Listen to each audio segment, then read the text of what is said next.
We got him, guys.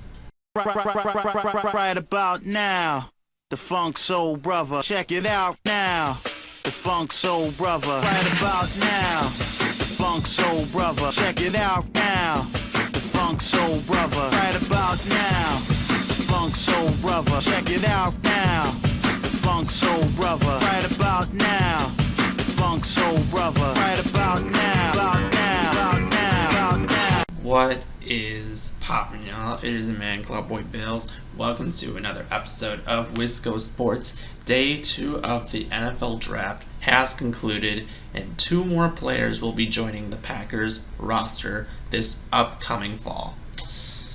And one of those players, yes, is a wide receiver. Yesterday, we could have drafted a wide receiver in the first round, but we let them all pass, and we were able to get 2 defensive studs. So I give a win for that. So I knew today was going to be, we had to get a wide receiver eventually, and it had to happen.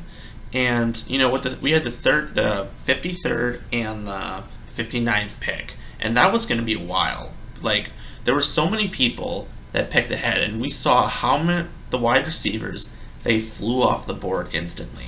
So I figured the Packers were going to trade up, but I didn't think they were going to trade up like this fast. So of course, the big news was that we decided to trade up with a division rival in the Vikings. The Vikings had the 2nd overall pick in the day, and we traded with them, which was a little shocking. We unfortunately had to give up our other 2nd round pick, but it was for a wide receiver, and I think a wide receiver that's totally worth it. I actually had Christian Watson being taken in the 1st round by us, but I was happy we went with the defensive studs because we were able to get him today, so that's what matters.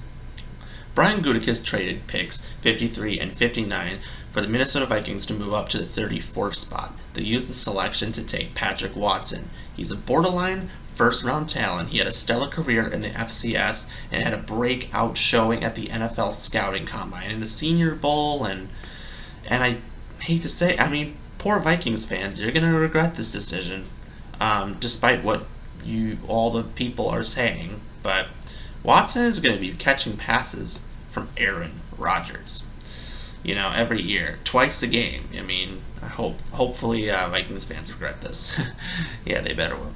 But as a member of the Bisons, he's green and yellow, and now he's going to be green and yellow. It's crazy, but Watson, he led the team in receptions and receiving yards for 3 straight seasons.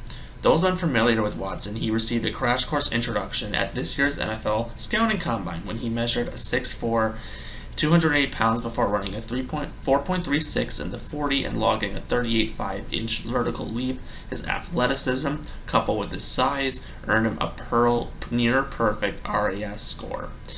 As a player, I think he's the dream that you want to have. He's got strong work ethic. He'll be great in the locker room. He's got great skill set. He likes the cold. He was an All-American kick returner, so he's good at special teams. That's another reason why we got him. He ranked 9th in school history with 686 kickoff return yards and actually tied the school record with 2 kickoff return touchdowns during his junior year. Obviously, that helps special teams. On offense, I say he is a versatile piece for Matt LaFleur. When we lost Marquez Valdes-Scantling, we lost an explosive element to the passing game. Watson can basically replenish that void as an explosive playmaker responsible for 57 plays that went 20-plus yards in college. He can take the top off of defense with his opposing speed. He can run people on jet sweeps and end-arounds. He's very fast.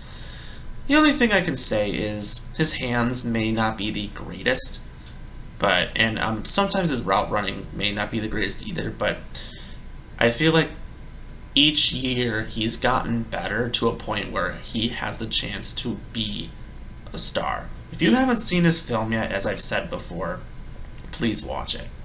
I think his size and speed is going to make him an immediate contributor for this team.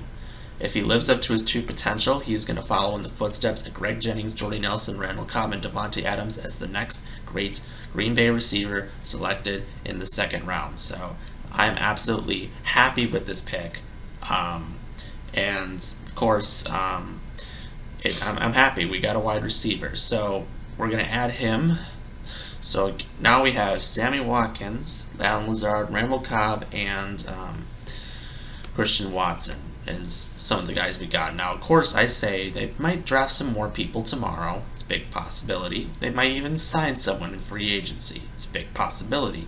We could even trade for Deebo Samuel. Apparently, there were reports leaked that the Lions tried and the Jets tried going for him, but the 49ers did not give him up. So it's a big possibility he could be traded to us, but there are lots of things that are still going to happen. So obviously we had to wait a little while until we had to get to the next pick. We had the 92nd pick, so we had 60 picks in between us. So I had to wait a long time to figure out who we were going to get for the other pick. And I was like, all the guards that I was, and the tackles that I wanted were like slowly disappearing, so I was hoping we just get the best guy available, and he was the best lineman on the board, so I'm happy we got him. So the 92 overall pick, we picked lineman Sean RHYAN, or something. It's RHYAN. I think it's spelled Ryan, but he's an offensive lineman. He came in as a guard for this draft, but he played mainly the left tackle position, so he's a guy that you can basically put at any position from what my standpoint is. So this last year he started 31 games at left tackle over the 3 seasons. He was a freshman All-American in 2019, and he was the first team All-Pac-12 selection in 2021. Despite experience at left tackle, he has the right size and athleticism to move inside and compete to be a starter at the guard at the NFL level. That's why he came in as a guard, because he seems more reasonable at the position. He stands 6'4", weighs 321 pounds, 80 wingspan, 11 and 5/8 hands. Combine, he ran the 40-yard dash in 5.25 seconds, hit 33 in the vertical leap, covered 9.2 in the broad jump, and finished the short shuttle in 4.81 seconds and 3-cone in 7.55 seconds. His relative athletic score as an offensive tackle is 8.18, but jumps over 9 as a guard. So, big news. We got a guy that we needed guard depth or tackle or whatever. And the fact is, we got exactly what we technically needed. So, the thing is, tomorrow answers the depth questions. Who do we draft that is for depth? We need people to obviously be backups and could be contributors, but we'll see what happens. We have 2 4th-round picks, a 5th-round pick, and 3 7th-round picks. So that's 6 total picks tomorrow. So I think these are going to be huge key contributors for this team in the future, maybe. We'll see what happens, but so far I'm very pleased with the Packers this season. And I think they're doing a very good job with this NFL draft. I'm very pleased and I'm very happy for what has been happening, but we'll see what happens next. On the other news, some Badgers were drafted right before the night ended. Leo Chanel was drafted by the Chiefs, and Logan Bruss was drafted right after him by the Rams. So, obviously, some good picks from the Badgers. Bruss was our best guard last year, and Chanel is just a monster. I think Chiefs just got to steal with him for sure.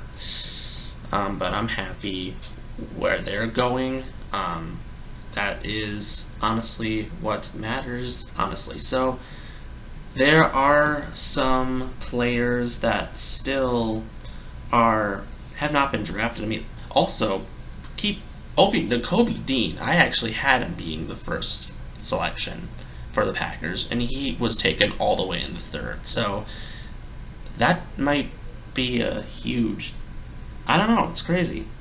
But here's some of the players that are still available that are big names. Quarterback Sam Howell, quarterback Carson Strong, running back Zamir White, running back Isaiah Spiller, running back Damian Pierce, wide receiver Justin Ross, tight end Charlie Kohler, defensive tackle Perrin Winfrey, linebacker Damone Clark, cornerback Kobe Bryant, not the basketball player, the corner Tariq Woolen, and corner Josh Jobe.